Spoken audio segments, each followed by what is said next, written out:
11 लोगों ने मिलकर बलात्कार किया। खाली बलात्कार नहीं किया, वो जब गर्भवती थी तो उनके साथ बलात्कार हुआ और उनके छोटे से मासूम से बच्चे को दीवार से पटक कर मार दिया, उनके परिवार को खत्म कर दिया। ऐसे संस्कारियों को 11 दरिंदों को छोड़ दिया उनसे बात किए बिना। तो फिर किस बात का फाइल खुलवाना चाहते हैं? सबकी फाइलें खुलती हैं, बलात्कारियों की फाइलें क्यों बंद कर दी इन्होंने?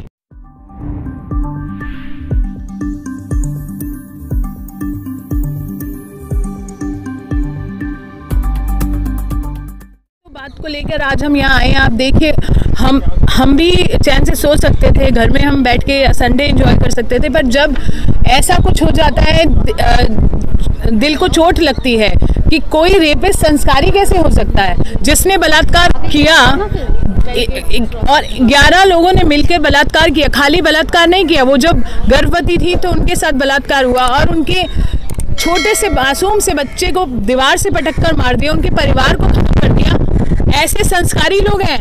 ये देश वो देश है जहाँ पर जो अस्तित्व है ना हमारे पूरे देश का, कृष्ण और राम पर टिका है कि नहीं? तो कृष्ण और राम ने किसकी लड़ाई ली थी? मर्यादा महिलाओं के लिए लड़ाई ली थी। कृष्ण ने द्रौपदी की लाज बचाने के लिए महाभारत हुई थी। रामायण में सीता माँ को छुड़ाने के लिए रावण का वध हुआ था, जिसके लिए हर साल आप दशहरा बनाते हैं, दिवाली बनाते हैं, हर त्योहार बनाते हैं, हर त्योहार उसके इर्द गिर्द है। महिलाओं के मान सम्मान के लिए ये देश बना है। राम और कृष्ण महिला के मान सम्मान से बने हैं। उसके बाद इस देश में बिल्किस बानो के आरोपियों को छोड़ देते हैं। कितनी हिपोक्रेसी है, कितना मतलब क्या लेवल है। हर त्योहार हमारा भगवानों के इर्द गिर्द है। लेकिन मैम, प्रधानमंत्री भावुक हो गए थे अभी लाल किला से, कह रहे थे कि महिलाओं का सम्मान होना चाहिए, लेकिन उन्हीं के राज्य से जो है जहाँ मुख्यमंत्री थे वहाँ से जो है छोड़ दिया जा रहा, फूल मालाओं से स्वागत किया जा रहा है उन लोगों का। आप बताइए, जिस समय उन्होंने ये भाषण दिया उसके कुछ ही घंटों बाद ये लोग बाहर आ गए। आपको क्या लगता है ये कि उनके क्या बोलते हैं, उनकी समझ से बाहर की चीज थी क्या? उनको पता नहीं होगा? इतना बड़ा डिसीजन है, गुजरात का डिसीजन है, जहां छींक भी मारते नहीं है उनके मंत्री या उनके लोग उनसे पूछे बिना। 11 बलात्कारियों को, 11 दरिंदों को छोड़ दिया उनसे बात किए बिना। तो फिर किस बात के भावुक हो रहे थे वो? किस बात की भावुकता है ये सम्मान सिर्फ भावों में नहीं चाहिए हमें, ये भाव हमें उनके एक्शन में चाहिए।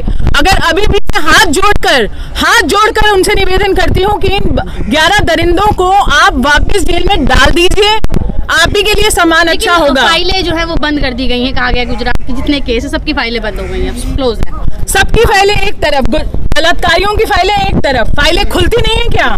जब ये जिसकी फाइल खुलवाना चाहते हैं सबकी फाइलें खुलती हैं, बलात्कारियों की फाइलें क्यों बंद कर दी इन्होंने? जो गुजरात में जो हुआ 15-16 अगस्त को, उसके बारे में आप क्या कहेंगे? कितना शर्मनाक, कितनी बेइंसाफ़ी की बात है? मेरे हिसाब से बहुत ज़्यादा शर्मनाक है एंड हमारे देश के लिए इससे ज़्यादा शर्मनाक और इससे ज़्यादा दुखदायक बात हो नहीं सकती थी। हमारे प्राइम मिनिस्टर लाल किले पे खड़े होकर बोलते हैं और बहुत भावुक हो जाते हैं और बोलते हैं हमें महिलाओं की इज़्ज़त करनी चाहिए। हम प्रण ले सकते हैं कि महिलाओं की इज़्ज़त के लिए हम कुछ भी करेंगे। और कुछ ही घंटों में ये 11 रेपिस्ट बाहर आते, और सिर्फ बाहर ही नहीं आते, हमारा समाज भी कहीं ना कहीं सड़ गया है कि इन लोगों को फूल मालाओं से आदर से उनको घर के अंदर लाया जा रहा है, उनको रिहा किया जा रहा है। ये बहुत गलत है। Thank you. मैडम वो तो कल्प्रिट के साथ साथ वो मर्डरर भी है, मासूम बच्ची को मर्डर किया है, इस बारे में आप क्या कहेंगे? हाँ, तो जैसे इस कंट्री में हिपोक्रेसी की कोई सीमा नहीं रह गई है, वैसे कोई दरिंदगी की भी कोई सीमा नहीं रह गई है। अब इसके बारे में और क्या कहा जाए? लेकिन इसमें मैम हिंदू मुसलमान लोग देख रहे हैं, उसको क्या करें? कह रहे ब्राह्मण है इसलिए संस्कारी हैं वो लोग। ये इंडिया का दुर्भाग्य है कि आज भी हम जातिवादी व्यवस्था में विश्वास रखते हैं और ब्राह्मणों को कहीं ऊपर रखते हैं। मैं खुद ही एक सवर्ण जाति से हूँ, तो इसलिए मुझे नहीं लगता कि जो हाई कास्ट पीपल है इंडिया में वो कहीं ज़्यादा कैपेबल हैं या ज़्यादा अच्छे हैं किसी भी हिसाब से।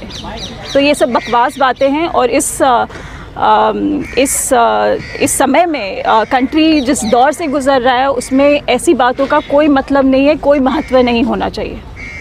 इस तरीके की जो घटना होती है, आप ऐसे में देश को महिला सुरक्षा के इस पे देश को कहाँ देखते हैं? महिला सुरक्षा तो हम जानते हैं ना, वो बेटी बचाओ बेटी पढ़ाओ सिर्फ कहने के लिए, मतलब उसका कोई मतलब नहीं है। इस कंट्री में हम सबको अनसेफ महसूस होता है एज अ वुमेन।